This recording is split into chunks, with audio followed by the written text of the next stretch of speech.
met them a long time ago. And yeah, I mean, they you know, Crow's been around for quite some time, and he picks up games very, very quickly. But we're not wasting any time here, folks. We're going to go into Riot, and we're playing some Hardpoint. Riot, as Hastro said, is one of his favorite maps in Call of Duty Advanced Warfare. And immediately I want to point something out to you. The change of loadout that Machilla's done. Now, no XO ability, no tacticals, no nades, no nothing. He just wants pure weapon. He's probably got, you know, the wild cards. He's going to be running 3 attachments on that assault rifle. As well as that, he's going to be stacked on perks. Yeah, and taking a look and seeing what Crowster's rocking, if I'm correct, that will be the ASM-1 with a red dot as well as the laser sight on there. And look at that rebooting of the EXO. So that's basically what the EMP grenade does. A lot of people have been asking questions about the EMP grenade because, you know, in Black Ops 2, when you threw that EMP grenade, if someone was behind a wall, they got tagged with it. Right. And I haven't had a chance to actually test it out for myself. It does go through walls, but it has to be very, very precise. It needs to actually like, physically land next to the wall. Really? Yeah. If it bounces off, it's not. Its range isn't that big. Yeah. I think it's fair to say, but you can still get hit from it from behind a wall. Meanwhile, Theory, that's who we're on board with right now. He's already actually picked himself up his UAV, so he's off to a nice start. I gotta highlight what Theory's actually using here. So that gun that he's using is a modified ASM-1 from a supply drop. Yeah, supply drop. That's exactly where he's got that from. It seems like this ASM-1 differs from the original by having a faster fire rate. But for those of you guys also, it looks worried, really pretty. Oh well, it's gold. So obviously everything that's gold is better.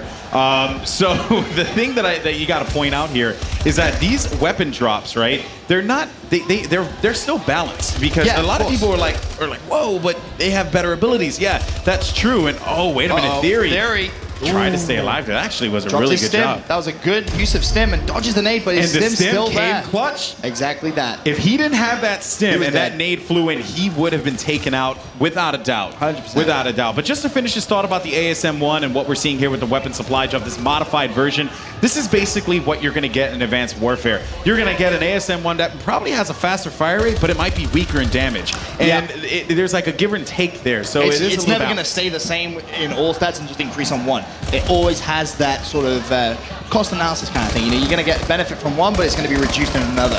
So it does keep it very well balanced. If there's one thing I learned from my conversations with Michael Condrey, has been they're so focused on balance. Like they really, really care about this. And again, like as a fan of Call of Duty and someone who's been playing in it since Call of Duty 2, I award that kind of attention to detail when you are focused on balance like that. Completely agree. Right now, though, back to the game, Golden Boy. It's TK 66-29 in the lead. Other Team Curse finally have got themselves on a hard point. It's worth mentioning these two teams very familiar with this game mode. Obviously, it did take a miss from Call of Duty Ghost, but it's back in Advanced Warfare, and a reception that's got was absolutely massive. I remember watching the multiplayer reveal, and it was like, this is pretty good, this is pretty good. And then they're like, oh, by the way, Hardpoint's back. And my Twitter just exploded. Oh, yeah. It was awesome to see this game type making its return dramatically to Call of Duty Advanced Warfare. Enable tried to jump down there from that top hard point, inside the corridor hard point to be exact, but he ends up getting cleaned up. TK, meanwhile, they do have control, and they do have a sizable lead, but there is going to be a contestment there, as you will see Curse be able to get control of this hardpoint. Theory is going to spawn out, which means that they are not going to have a favorable position here. You actually have two teammates spawning more toward the courtyard, so they're going to try and apply pressure from there. And there you can see Neslo working with another one of his teammates, but couldn't find anything there as he gets cleaned up.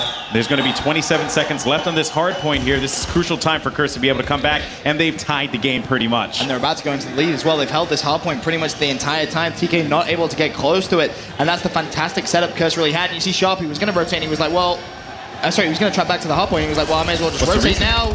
Play to the left-hand side. Luckily, his teammate does clean that out. So now Sharp's going to set up for that next hill. Obviously, 4 seconds before it does rotate. However, Curse do have the lead. Now the question, has anyone from Curse managed to sneak through? I don't think they have, so TK should be able to get some solid time so far. Yeah, there's actually going to be someone trying to push up right through that prison tower there. Another one right in front of Sharp, but he's going to get taken out, and that won't be good, because that's going to open up that lane there for Curse to be able to put some pressure down. Granted, though, they do have control of the hard point, and they're looking to be able to bring this one back. But with that said, Curse managed to make their way right back into the hard point. You see that it's highlighted red right now. That means Curse has full control, as Sharp, along with his teammate, trying to push up, make magic happen, contesting the hard point, finding one off the hip fire, but there is going to be a member of Curse there for the stop immediately. Yeah, big plays coming out from Curse. You see Enable, who's going to be up top. He's going to try and give his teammates a little bit of slaying support. He still has that drone, of course, to use if he so chooses. Player underneath him to right. He's going to see that by the UAV. Easy pickings there for Enable. Actually a first place kill as well, so really doing some big damage, although he just gets shot from behind. But Curse, considering they were 40 to 50 points behind now. They've generated themselves a nice little lead. So a lot of people have been asking me on Twitter as well, you know, about kill times and all that stuff, right?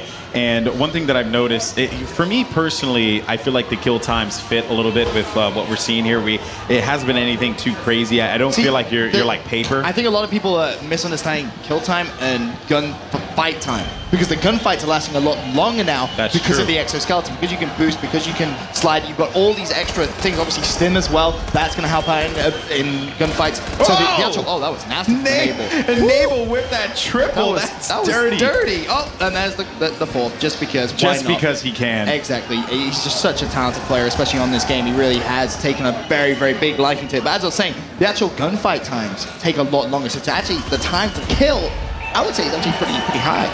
Yeah, you know, it all varies depending on the situation, right? I mean, yeah, in the essence of Enable, you saw him. He's connecting with all 4 bullets of that IMR. Oh, he's not missing. Yeah, he's not missing with that. And I've seen the IMR actually kill people in 2 shots, right? But that's because you're not connecting with every single bullet. Yeah. But in the instance of Enable, he's connecting with all 4. So a lot of people can actually take a look at this. And I know a lot of the fans online are actually going to break down every single minute detail of this game.